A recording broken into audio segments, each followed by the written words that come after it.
Otra expresión que Mónica siempre la dice es arrepiente. Eso salió de Allison, arrepiente. Mi esposa siempre te dice, oye, no has ido a la iglesia, arrepiéntete, arrepiéntete. Dios me puso en mi corazón hablar un poco de lo que significa la frase arrepiéntete, más allá de la connotación divertida y graciosa de la que estamos hablando, ¿no?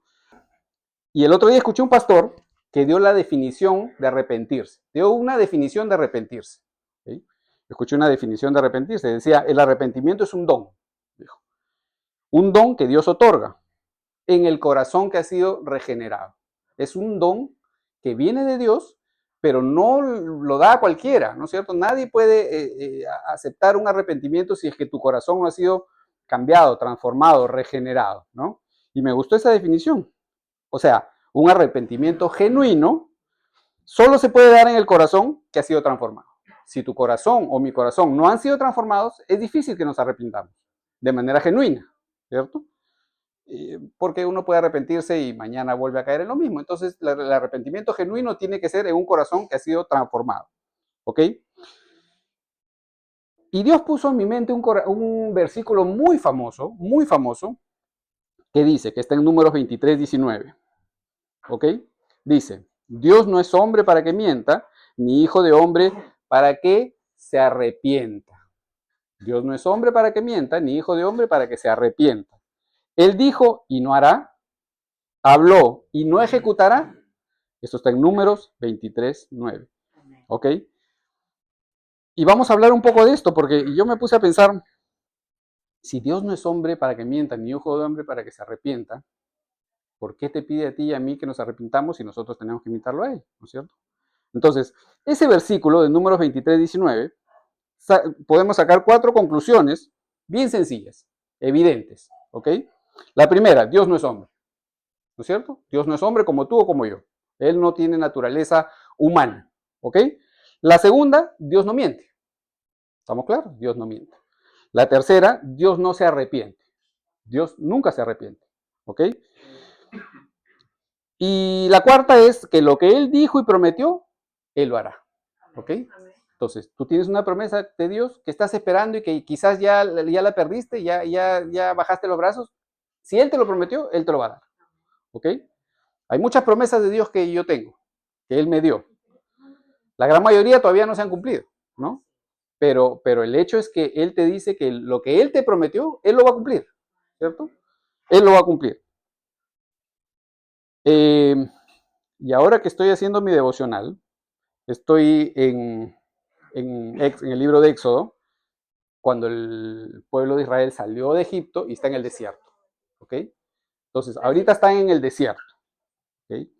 Entonces, dice que Moisés, ¿no es cierto?, se iba a orar al monte Sinaí, ¿no? Se iba a orar al monte Sinaí. Y en uno de esos idas a orar, se estaba tardando 40 días.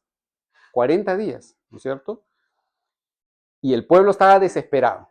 El pueblo estaba desesperado y ellos pensaron que Moisés ya no iba a regresar, ¿no? Entonces le dijeron al sacerdote, que era Aarón, le dijeron, tenemos que hacer un becerro para adorarlo, ¿cierto?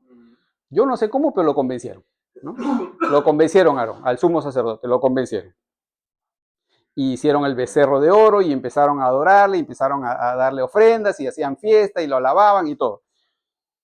Ese es el contexto de lo que yo hice hace unos días en mi devocional y más o menos quiero hablarles de eso, ¿no?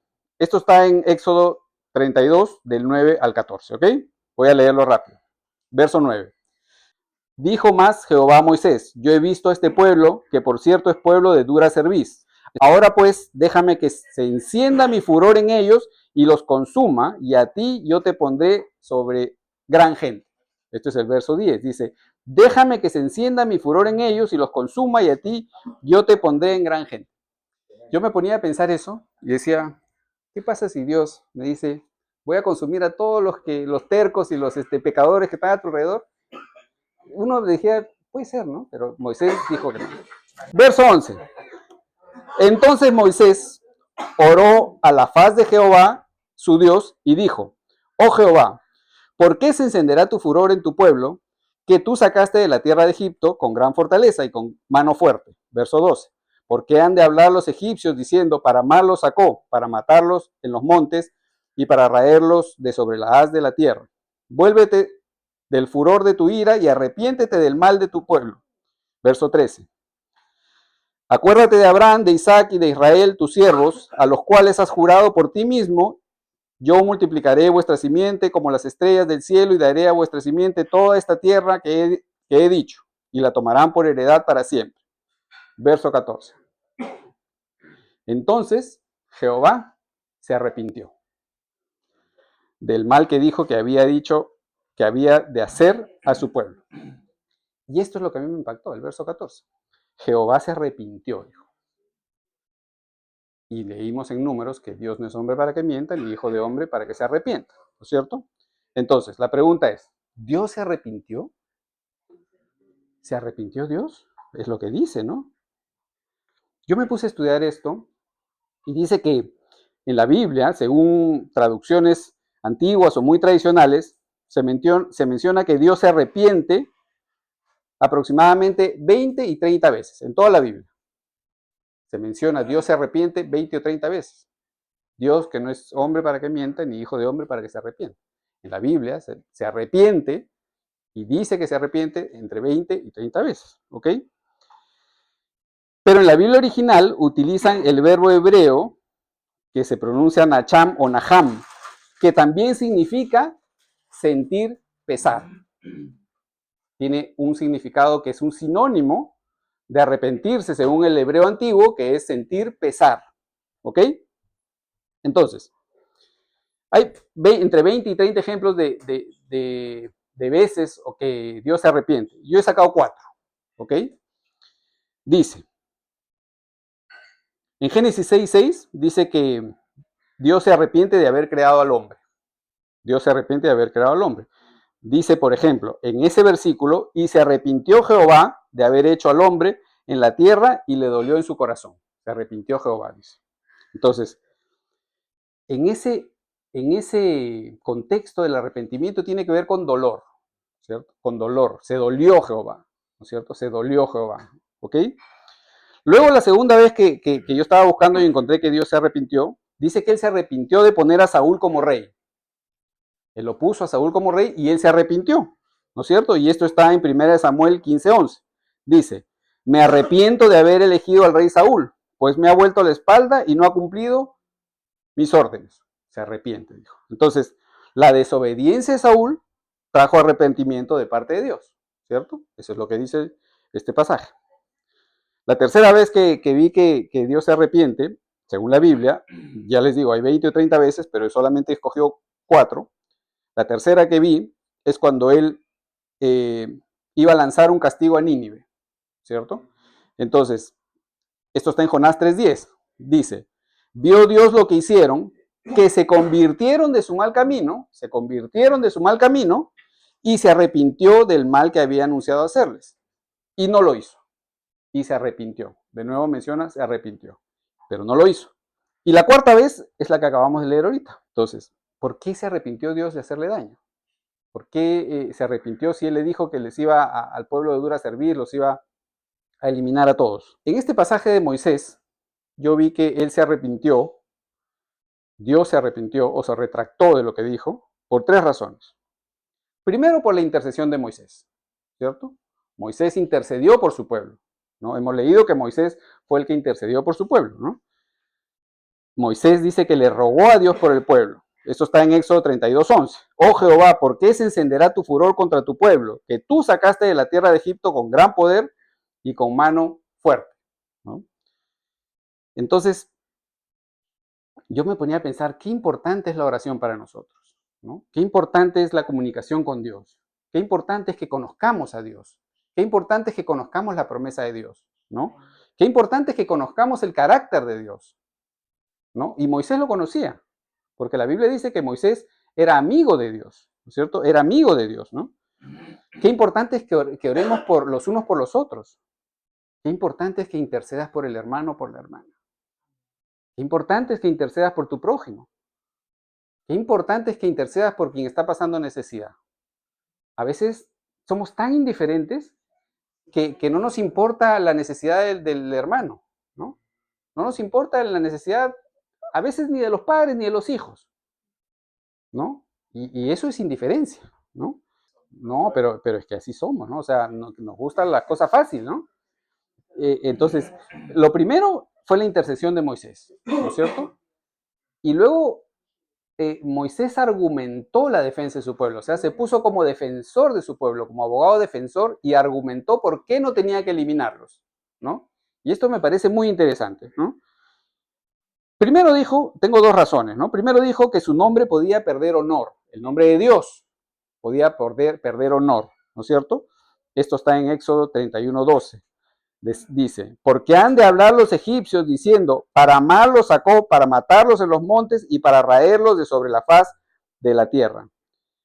Él le dijo de alguna manera que tu nombre y tu pueblo pueden perder la admiración y el respeto que ya han conseguido, ¿cierto? Mira qué inteligente Moisés, ¿no? Es una defensa magistral, ¿no? Como dice mi hija, devoró, porque hizo una defensa magistral, ¿no? ¿Qué van a decir, Señor, no? Y luego la tercera, habla de cuánto conocía Moisés de la historia, ¿no? Es el pacto previo que Dios había hecho con Abraham, con Isaac y con Jacob, ¿no es cierto? Se lo mencionó, ¿no? En Éxodo 31:13 dice, acuérdate de Abraham, de Isaac y de Israel, tus siervos, a los cuales has jurado por ti mismo y les has dicho, yo multiplicaré vuestra descendencia como las estrellas del cielo y daré vuestra descendencia a toda esta tierra de que he hablado y la tomarán por heredad para siempre. Dios hizo esa promesa a Abraham, a Isaac y a Jacob, ¿no? Y Moisés se la recordaba, ¿no? Y decía, y si matas a todos, ya la promesa se acabó, ¿no es cierto? Entonces tú hiciste una promesa que no vas a poder cumplir, prácticamente le estaba diciendo, ¿no? Y argumentó, digamos, magistralmente la defensa del pueblo, ¿no? Y, bueno, no sé si está bien dicho, pero Dios se quedó sin argumentos. Por eso es importante conocer el corazón de Dios, ¿no es cierto? Por eso es importante tener relación con Dios, ¿no? Porque si no conoces cómo piensa, cómo obra Dios, entonces difícilmente vas a poder tener una relación cercana con Él, ¿no? Entonces, arrepentirse para Dios es un cambio de rumbo. Arrepentirse para Dios es un cambio de opinión.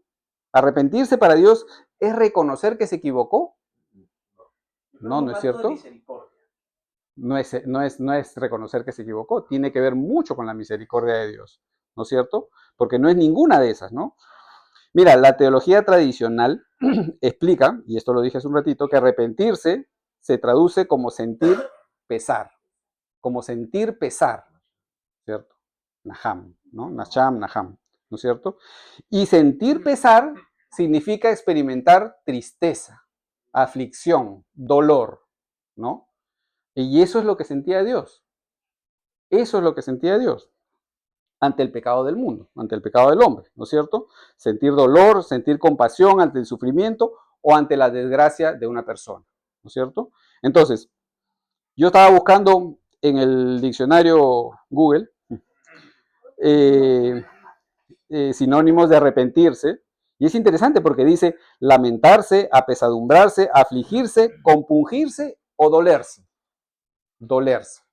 Yo creo que ese sinónimo de arrepentirse, dolerse, calza perfectamente con el arrepentimiento al que hace mención la Biblia de parte de Dios, ¿no es cierto? Dolerte.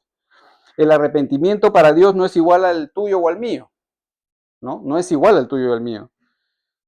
Yo me arrepiento por el error, ¿no? Dios se arrepiente por el amor que me tiene, ¿no? Son cosas distintas, ¿no es cierto? ¿Eh? Se duele por el amor, ¿no es cierto? Se duele por el amor y por el amor inmenso que nos tiene. Y aunque desde tu perspectiva o desde mi perspectiva, desde la perspectiva humana, estos pasajes en los cuales Dios en teoría se arrepiente, que según estudios dicen que son entre 20 y 30, y pareciera que Dios cambia de opinión, no lo es tanto, ¿no es cierto? Dios no cambia de opinión. Dios nunca cambia de opinión. ¿Sabes por qué? Porque tú y yo no debemos atribuirle a Dios, emociones o intenciones o reacciones o comportamientos humanos, como los tuviéramos tú y yo. Él no va a obrar nunca como obrarías tú o como yo, porque Él no es hombre para que mienta, no es hombre, no es humano, ¿cierto? Es Dios. ¿no es cierto? Esto lo dice en este versículo que hemos leído en Números 23, 19, que Él no es hombre para que mienta, ni hijo de hombre para que se arrepienta. Entonces, Él no es humano. Entonces, no podemos asignarle a Dios forma física, ni características humanas, ni mucho menos emociones ni reacciones humanas, como las tendrías tú o como las tendría yo. Como por ejemplo el enojo, ¿no? El enojo es una reacción humana.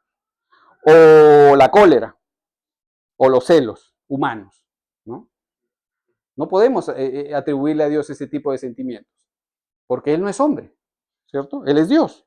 Entonces, hay una palabra que implica asignarle características humanas a algo o a alguien que no es humano, ¿ok? O sea, cuando tú le asignas características humanas a alguien que no es humano, eso se llama antropomorfismo. Me salió bien, ¿eh? Lo dije como 20 veces antes y no me salía, antropomorfismo, ¿no? El productor va a explicarlo bien. Entonces, el antropomorfismo es eso, es asignarle características o reacciones humanas a alguien que no es humano, ¿no es cierto? Entonces, puede ser Dios, puede ser una cosa, puede ser un animal, ¿no es cierto? Eso es antropomorfismo, ¿ok? Entonces, se dice que al traducir varios textos, especialmente en el Antiguo Testamento, se utiliza lamentarse en lugar de arrepentirse. Cuando tú lo traduces del hebreo original, se traduce, en vez de arrepentirse, lamentarse, ¿no? Y ese es el arrepentimiento al cual se refiere la Biblia en el caso de Dios, a lamentarse, a dolerse, ¿ok?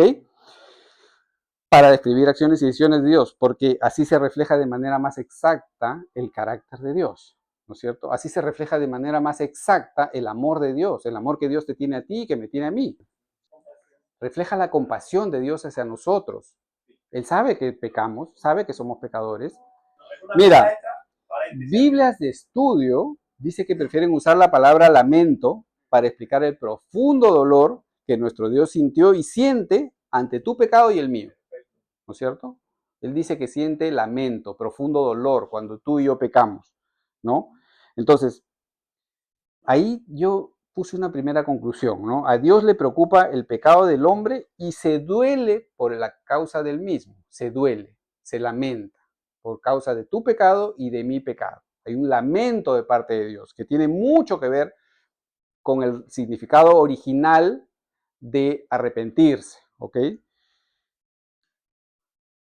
De hecho, por eso envió a Jesucristo, ¿no es cierto? De hecho, por eso envió a Jesucristo, para que el hombre no tuviera que pagar el precio, ¿no? Sino que lo pagara su hijo, ¿ok?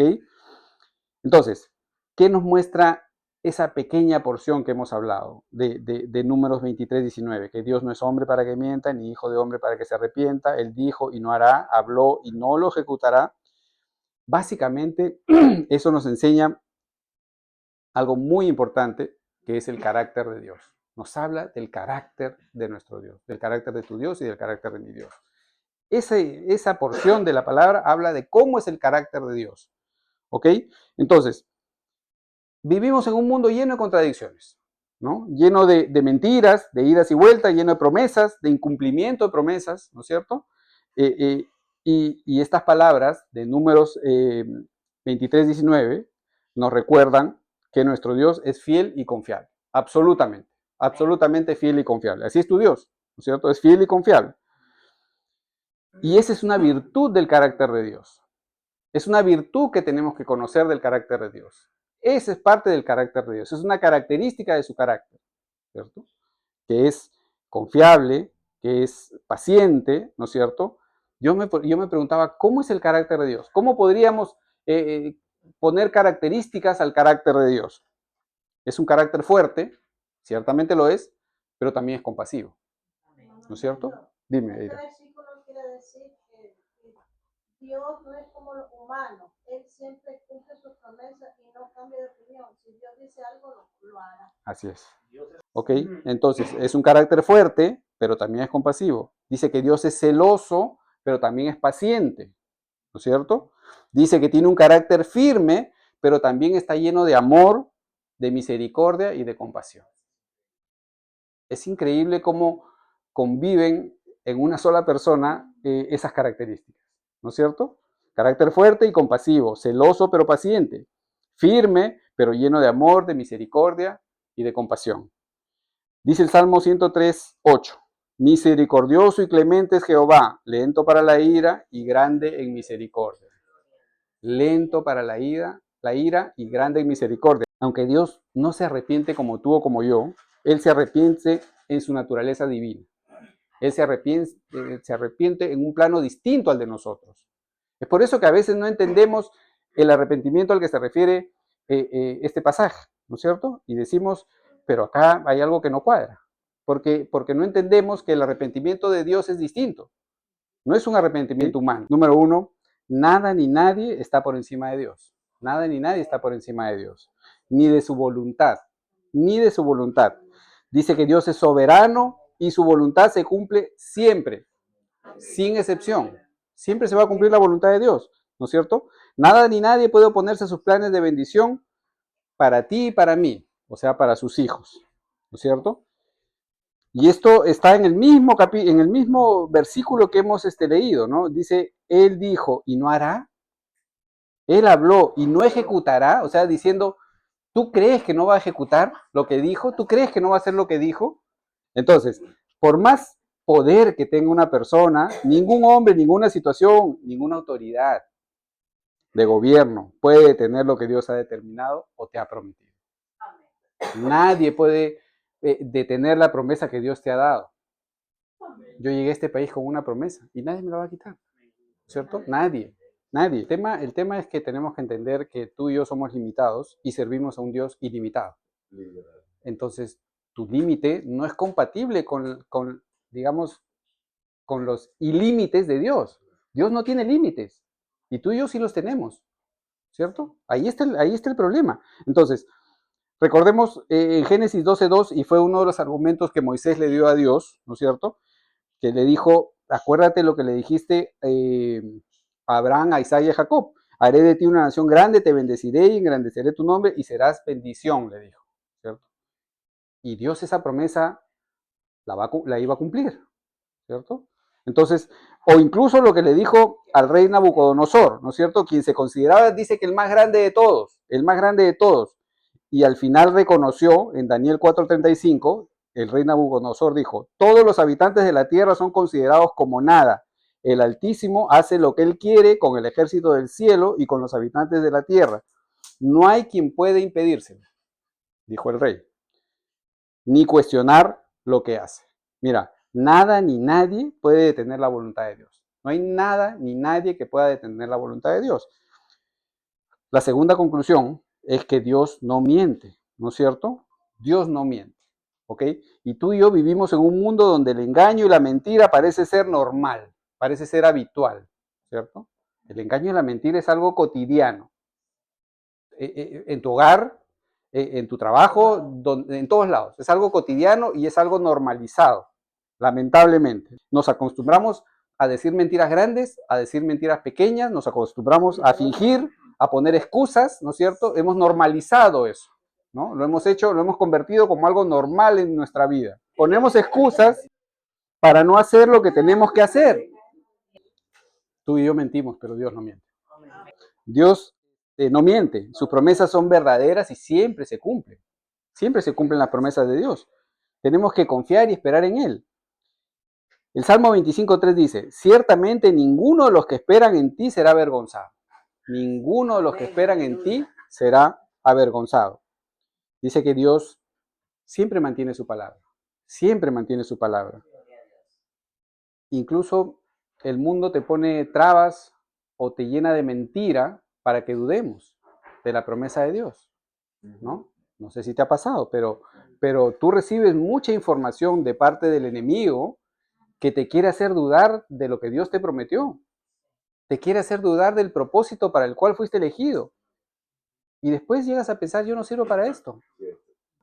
Por eso es importante que conozcamos la verdad, que conozcamos el carácter de Dios, que conozcamos la palabra de Dios, porque eso va a ser el fundamento para tu fe y para la mía.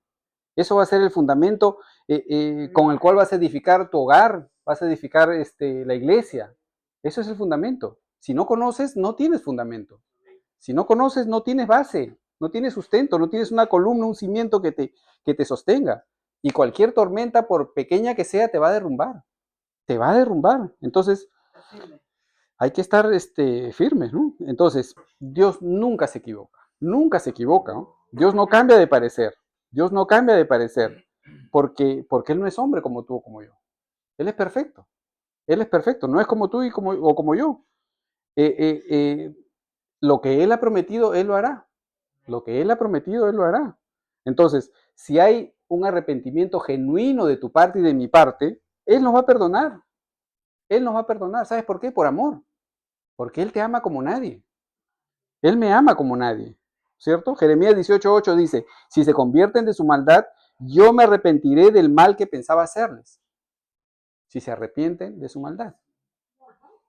Por eso Allison decía, arrepiéntete. ¿Sí? Por eso es que tiene tanto sentido esa palabra, esa expresión para mí ahora, ¿no?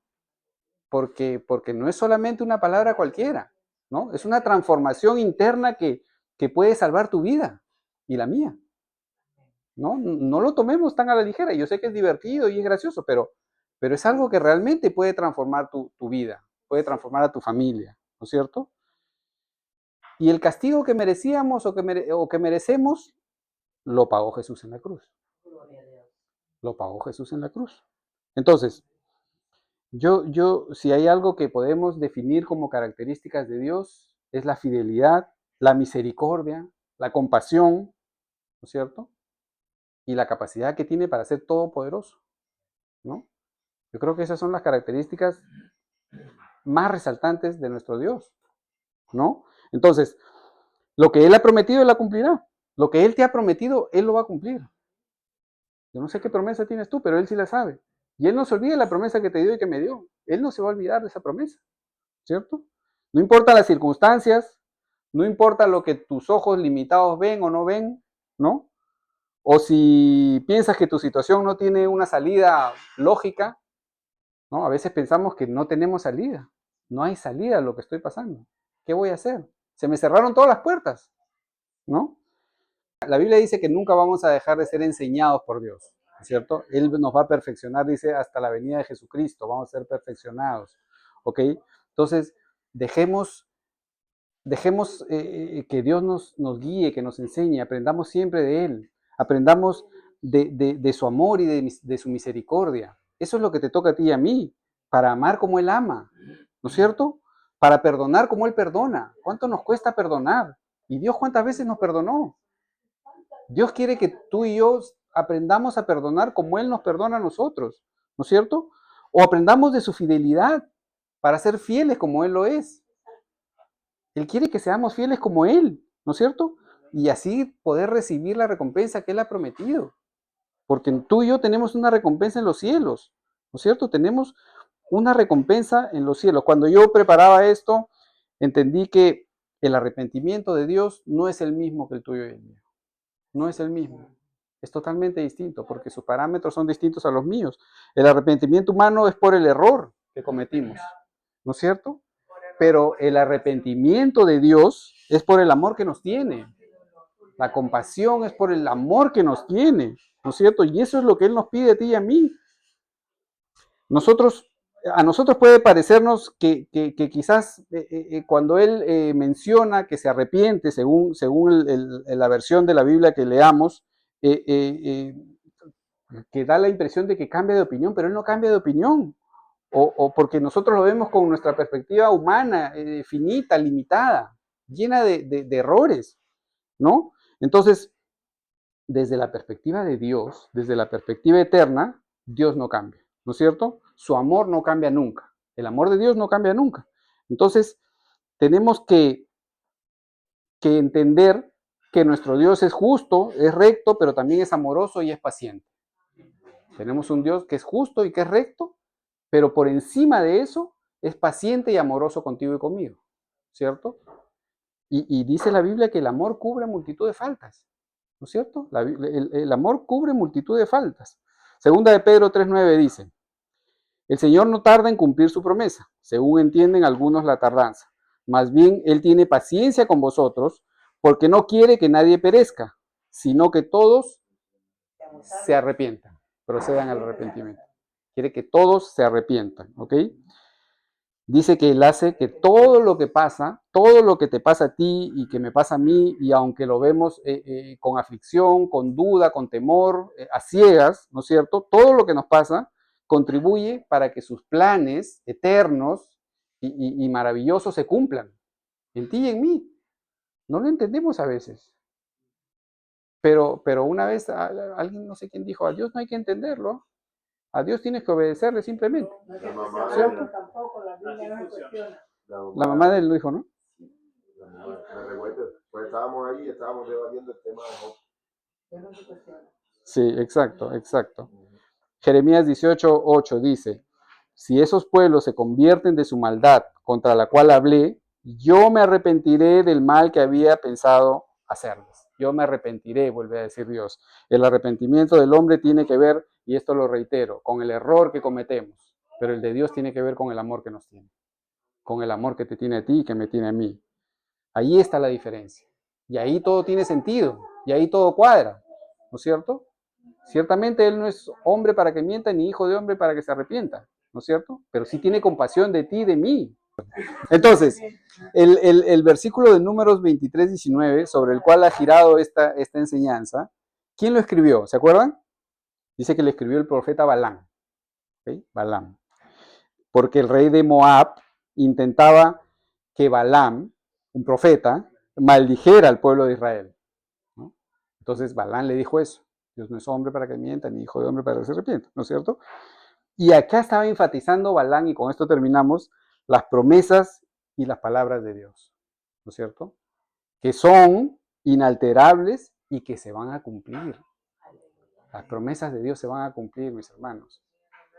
Aunque tú no lo veas, aunque tarde minutos, horas, días, meses, años, se va a cumplir en el tiempo de Dios. Sé paciente, confía en Él, ¿cierto? Y espera en Él. Espera en Él, no te desesperes. Aunque todo se vea oscuro, aunque el camino se haga cada vez más pesado, Dios va a cumplir la promesa que te hizo y que me hizo. Dios lo va a hacer.